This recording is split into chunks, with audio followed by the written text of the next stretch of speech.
নমস্কাৰ বন্ধু বান্ধৱীসকল আন এটি নতুন ভিডিঅলৈ আপোনালোকক স্বাগতম জনাইছো। বন্ধু বান্ধৱীসকল আজিৰ এইটো ভিডিঅ'ত আমি কথা পাতিম যে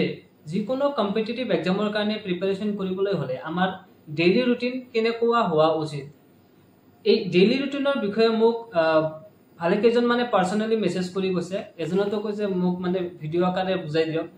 সো মই আজিৰ ভিডিঅ'টো ভাবিলো তেওঁলোকৰ কাৰণেও বেনিফিচিয়েল হ'ব আৰু লগতে যিসকল আছে আমাৰ চেনেলৰ লগত জড়িত তেওঁলোকৰ কাৰণেও যাতে বেনিফিচিয়েল হয় সেইকাৰণে আজিৰ এই ভিডিঅ'টো উপস্থাপন কৰিব বিচাৰিছো। সো এডিআৰই হওক, আসাম পুলিচ হওক, এপিএসসি হওক, যিকোনো কম্পিটিটিভ এক্সাম হওক, লাগিলে চেন্ট্ৰেল লেভেলৰ এসএসসি হওক, যিকোনো কম্পিটিটিভ এক্সামৰ কাৰণে আমি যদি প্ৰিপাৰেচন কৰোঁ তাৰ কাৰণে আমাৰ এটা ডেইলি ৰুটিন হোৱা উচিত আৰু ডেইলি ৰুটিনটো এনেকুৱা হোৱা উচিত যাতে সেইটো প্ৰেক্টিকেল হয়, যাতে আমি ভালদৰে ফলো কৰিব পাৰোঁ আৰু টাইমো ৱেষ্ট নহয়, যাতে টাইমটো আমাৰ ভালদৰে মেনেজ হয়। সব ডেইলি ৰুটিন এটা থাকিলে আমাৰ সাইকোলজিক্যালি এটা কাম কৰে কি হয়, এইখিনি টাইম মই ফ্ৰেম এটা বনাই লৈছো, এইখিনি টাইমত মই ষ্টাডি কৰিব লাগিব মানে কৰিব লাগিব। এই সাইকোলজিক্যালি আপোনাক এটা পুশ দি থাকে, ঠিক আছে। সো সেই পুশটোৱে এটা পজিটিভলি ইম্পেক্ট কৰে আপোনাৰ প্ৰিপাৰেচনত। সেইকাৰণে ডেইলি ৰুটিনটো বহুত বেছি ইম্পৰ্টেণ্ট হয়। সব এতিয়া এডিআৰই আৰু আসাম পুলিচৰ এক্সাম খুব মানে কাষ চাপি আহিছে, খুব সোনকালে মানে আমাৰ এক্সামটো হ'ব। সো বেছি সময় নাই, আমি হাত ধৰি লৈছো যে 3 মাহ মান সময় আছে এডিআৰইৰ কাৰণে, যে গ্ৰেড 3 আৰু গ্ৰেড 4 এক্সাম আপোনালোকে কয় তাৰ কাৰণে 3 মাহ মান সময় আছে বা 2.5 মাহ মান সময় আছে আপোনালোকে ধৰি ল'ব পাৰে। আৰু এই 3 মাহত প্ৰিপাৰেচন লেভেলটো একদম পিকত হ'ব লাগে, মানে হাইয়েষ্ট লেভেল অফ প্ৰিপাৰেচন যেটো হ'ব লাগে সেই তেনেকুৱা হ'ব লাগে য'ত আপোনালোকে অকণো টাইম ৱেষ্ট নকৰিব।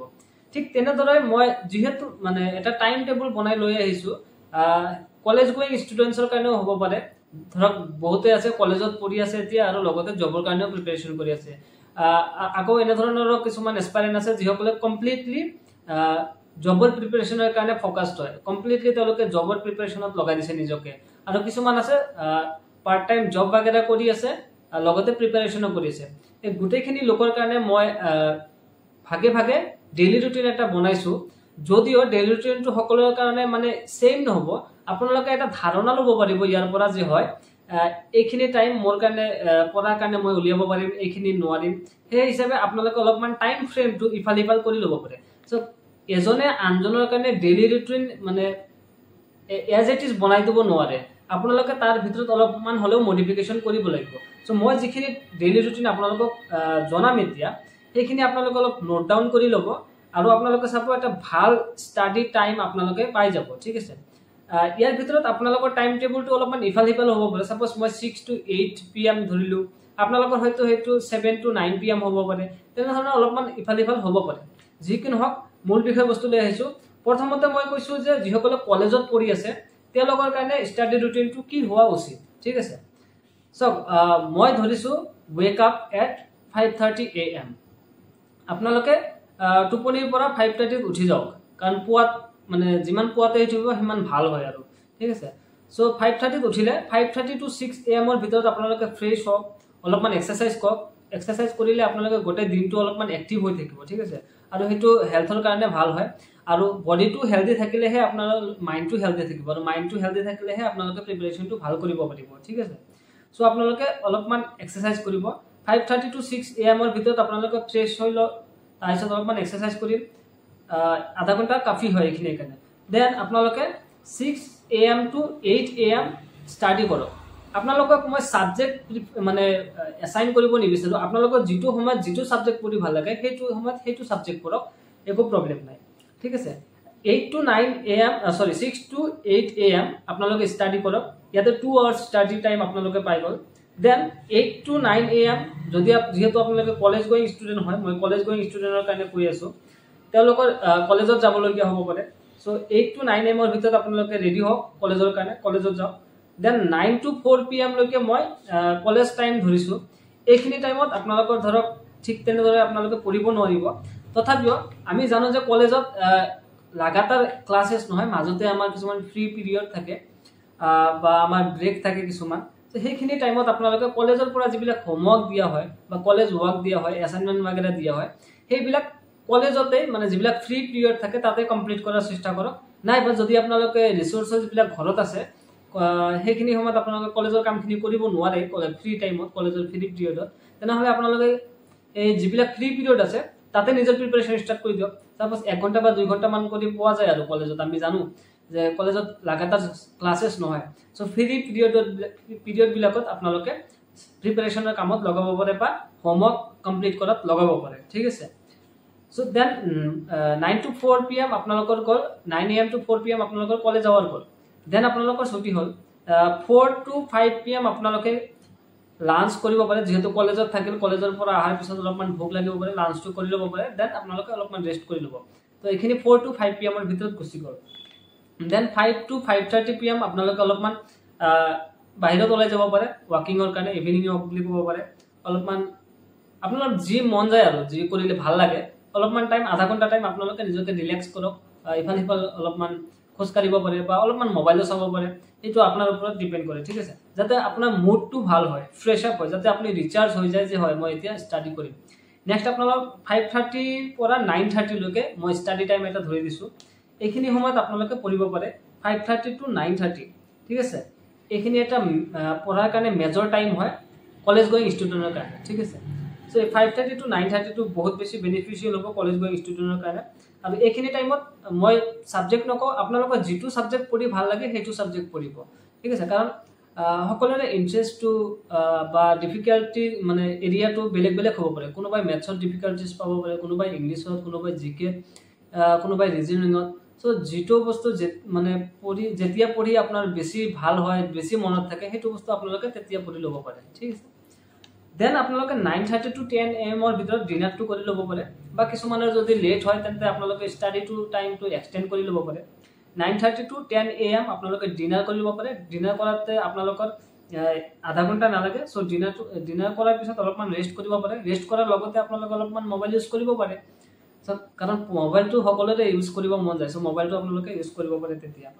দেন 9:30 to 10 am আপোনালোকৰ ব্ৰেকটো গুচি গ'ল দেন 9:30 to 10 pm কৈছো মই dinner plus rest plus mobile যদি ইউজ কৰিব বিচাৰে কৰিব পাৰে দেন 10 pm to 12 am আপোনালোকে ষ্টাডি কৰিব এই 2 ঘন্টা একদম কঠোৰভাৱে ষ্টাডি কৰিব ঠিক আছে দেন আপোনালোকে 12 am গো ফৰ স্লিপ ঠিক আছে নেক্সট আপোনালোকক যদি মই ক'বলৈ যাও যিসকল মানে এসপাইৰেন্ট আছে যে কমপ্লিটলি তেখেতে জবৰ কাৰণে প্ৰিপাৰেচন কৰি আছে তেওঁলোকৰ কাৰণে এটা ভাল ষ্টাডি প্ল্যান এইটো হ'ব পাৰে মই যেটো ক'বলৈ গৈ আছো ডেইলি ৰুটিন ঠিক আছে এটো হল যিসকল অনলি ফোকাস কৰি আছে জব প্ৰিপাৰেচনত মানে হেয়া লাগিলে এডিআৰই হওক এপিএসসি হওক এসএসসি হওক আসাম পুলিচ হওক যিকোনো হ'ব পাৰে আপোনালোকে শুনিব পাৰে এইখিনি বস্তু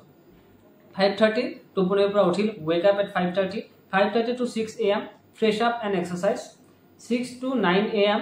study কৰিব পাৰে 3 hours study time পাই গল ইয়াতে then 9 to 10 am breakfast and rest কৰিব পাৰে then আপোনালোকে 10 am to 2 pm study কৰিব পাৰে মাজতে হৰু হৰা ব্ৰেক লব পাৰে কাৰণ কন্টিনিউয়াস ইমান টাইম পঢ়ি থাকিব পৰা নাযায় সো হৰু হৰু ব্ৰেক লব পাৰে আপোনালোকে then আপোনালোকে 2 to 3 pm আপোনালোকে এটা ব্ৰেক লব পাৰে আৰু এই ব্ৰেকত আপোনালোকে ফ্ৰেশ হৈ লাঞ্চ বাগেৰে কৰি লব পাৰে ঠিক আছে 1 hour টাইম দিয়া হৈছে ইয়াতে ব্ৰেক লৈ লল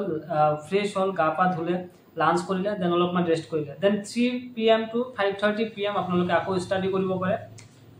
then again 5:30 pm to 6 pm ত আপোনালোকে অলপমান ইভিনিং ওয়াকত যাব পাৰে কাৰণ গোটেই দিনটো যেহেতু পঢ়িলে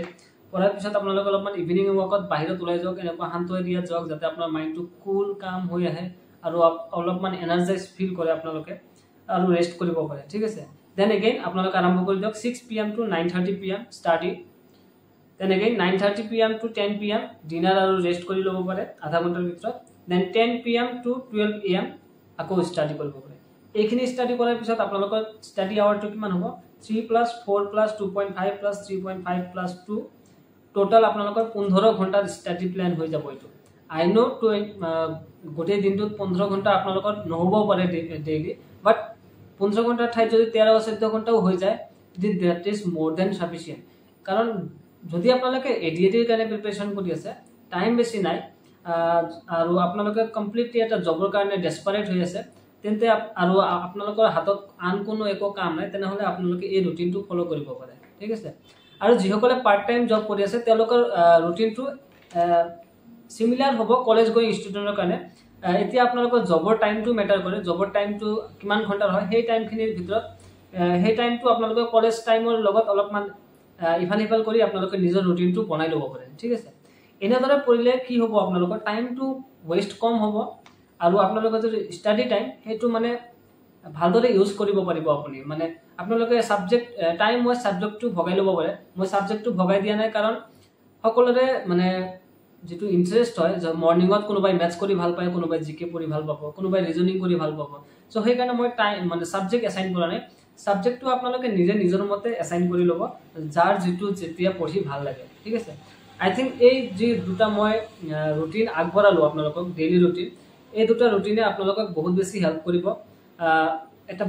ভাল প্ৰিপাৰেচন কৰাৰ ক্ষেত্ৰত আৰু আপোনালোকক এটা ভাল চাকৰি দিয়াৰ ক্ষেত্ৰত সো কিবা অসুবিধা পালে আপোনালোকে কমেন্ট বক্সত জনাব পাৰে আৰু কিবা সাজেশন লাগিলে মই আমাৰ WhatsApp গ্ৰুপ আৰু টেলিগ্ৰাম গ্ৰুপ জয়েন কৰি তাতে মেসেজ কৰিব পাৰে বা মোক পাৰ্সোনালি ডিএম কৰিব পাৰে ইনষ্টাগ্ৰামৰ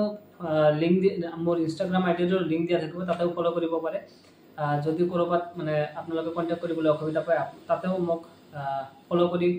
ডিএম কৰিব পাৰে ঠিক আছে